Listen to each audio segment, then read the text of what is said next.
Hi friends, అందరూ ఎలా ఉన్నారండి? Welcome to my channel. Friends, ఈ రోజు నేను చూపించబోయే వీడియో ఏంటంటే హోమ్ మేడ్గానే సాంబార్ పౌడర్ని ఎలా ప్రిపేర్ చేసుకోవాలో చూపిస్తున్నానండి. ఫ్రెండ్స్, మనం వీటిని కొంచెం కొలతలతో వేసుకుంటేనే ఆ టేస్ట్ అనేది బాగుంటుందండి.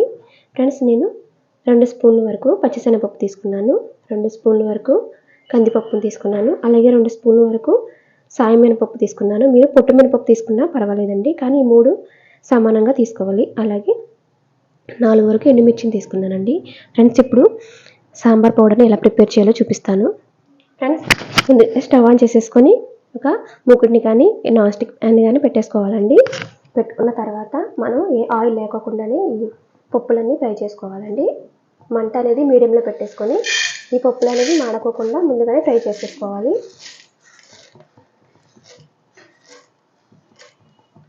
చూడండి ఫ్రెండ్స్, మీడియం టు సిమ్లో పెట్టుకొని ఈ విధంగా ఫ్రై అనేది చేసుకోవాలి.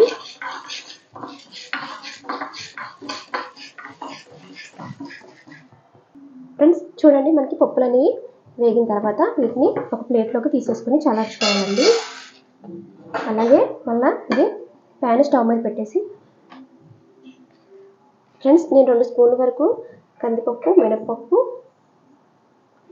అలాగే శనగపప్పు తీసుకున్నాను కదండి. ఇప్పుడు మనం 3 స్పూన్ల వరకు ధనియాలు అనేవి తీసుకోవాలి. అలాగే 1 ఇంచు దాల్చిన చెక్క, 5-6 వరకు మిరియాలండి వేసేసుకొని ఇది కూడా ఫ్రై అవనివ్వాలండి. ఇది కొంచెం లైట్గా ఫ్రై అయిన తర్వాత మిగిలిన వాటిని వేసుకోవాలి. ఫ్రెండ్స్, చూడండి, మనకి ధనియాలు అనేవి ఫ్రై అయిపోతున్నాయి కాబట్టి ఒక 1/2 స్పూన్ దాకా జీలకర్ర, ఒక 1/2 స్పూన్ దాకా మెంతులు, 5-6 రెమ్మల వరకు కరివేపాకు వేసుకోవాలండి. మీకు ముందుగానే చూపించాను కదా, ఎండుమిర్చి కూడా వేసేసుకొని ఒకసారి బాగా ఫ్రై అవనివ్వాలి.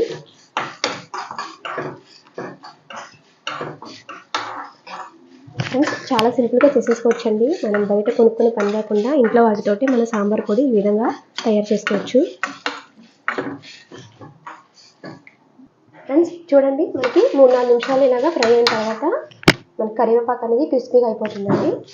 ఇప్పుడు స్టవ్ ఆఫ్ చేసేసుకొని దీంట్లోకి ఒక 1/2 స్పూన్ దాకా పసుపు వేసుకోవాలి. ఫ్రెండ్స్, వీటిని బాగా చల్లారనివ్వాలండి. ఫ్రెండ్స్, చూడండి, ముందుగానే ఫ్రై చేసుకున్న ఈ పప్పులన్నింటినీ ఒక ప్లేట్లో వేసి చల్లారి పెట్టేసానండి. ఇవి చల్లారిపోయాయి అనమాట. ఇప్పుడు దీన్ని తడి లేకోకుండా ఒక మిక్సీ జార్ తీసుకొని దీంట్లోకి వేసేసుకోవాలి. ఫ్రెండ్స్, ఎక్కడ తడి లేకుండా చూసుకోండి. మనకి సాంబార్ కూడా నిల్వ కూడా ఎక్కువ రోజులు ఉంటుందండి. తడి లేకుండా చూసుకుంటే, తడి అయిపోతే మళ్ళీ బూజు వచ్చేస్తుందండి.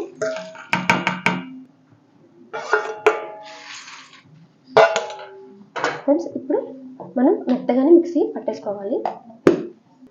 ఫ్రెండ్స్, చూడండి, ఈ విధంగా మెత్తగా మనం మిక్సీ పట్టేసుకొని ఒక ప్లాస్టిక్ కంటైనర్లోకి వేసేసుకొని మనకి స్టోర్ చేసుకున్నామంటే ఎన్ని రోజులైనా ఈ సాంబార్ పౌడర్ నిల్వ ఉంటుందండి.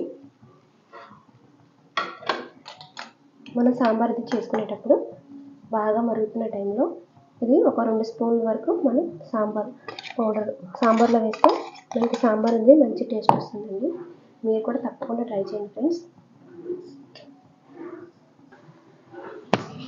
ఫ్రెండ్స్, నేను చేసిన ఈ సాంబార్ పౌడర్ కనుక మీకు నచ్చినట్లయితే మా ఛానల్ లైక్ చేయండి, షేర్ చేయండి, సబ్స్క్రైబ్ చేసుకోండి. Thank you friends.